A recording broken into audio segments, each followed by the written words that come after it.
Hello കൂട്ടുകാരെ, നമ്മുടെ പുതിയൊരു എപ്പിസോഡിലേക്ക് നിങ്ങൾക്കെല്ലാവർക്കും സ്വാഗതം.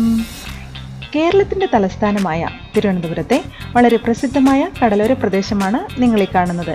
ഏതാണെന്ന് നിങ്ങൾക്കറിയാമോ? അതാണ് വിഴിഞ്ഞം. ഒരു പട്ടണമായി വളരുന്ന ഈ ഒരു പ്രദേശം കൂടുതലായി അറിയപ്പെടുന്നത് പുരാതന വാണിജ്യ തുറമുഖമായ വിഴിഞ്ഞം തുറമുഖത്തിൻ്റെ പേരിൽ തന്നെയാണ്. നഗരത്തിൽ നിന്നും ഏകദേശം 17 കിലോമീറ്റർ ദൂരത്തായാണ് ഇത് സ്ഥിതി ചെയ്യുന്നത്.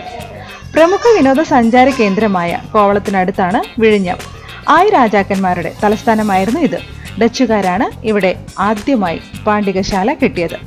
1622 ആദ്യത്തെ കത്തോലിക്ക പള്ളിയും ഇവിടെ തന്നെയാണ് സ്ഥാപിച്ചിട്ടുള്ളത്. നിങ്ങൾ ഈ കാണുന്നതാണ് അവിടുത്തെ മുസ്ലിം ചർച്ച്. അതേപോലെ നെയ്യാറ്റിൻകര താലൂക്കിലാണ് വിഴിഞ്ഞം തുറമുഖം സ്ഥിതി ചെയ്തിരിക്കുന്നത്. പ്രകൃതിദത്തമായ തുറമുഖമാണിത്.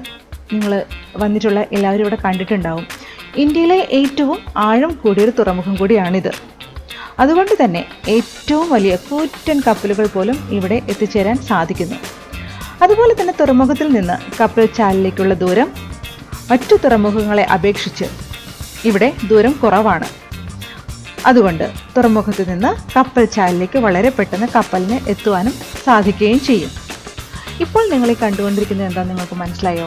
ഈ പെട്ടെന്ന് വരുന്ന കടലിലെ ക്ഷോഭം നമുക്ക് തടഞ്ഞു നിർത്താനായിട്ട് ഇവ ഏറ്റവും കൂടുതൽ സഹായിക്കുന്നതാണ്.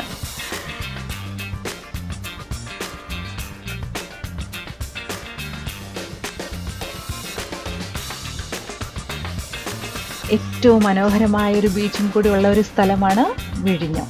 ഇവിടെ വന്നാൽ വെറൈറ്റി ഫുഡുകളുടെ തന്നെ ഒരു മേള തന്നെ ഉണ്ട് കേട്ടോ. അതുകൊണ്ട് തിരുവനന്തപുരത്ത് വരുന്ന ആൾക്കാർ മസ്റ്റ് വാച്ച്. ബൈ.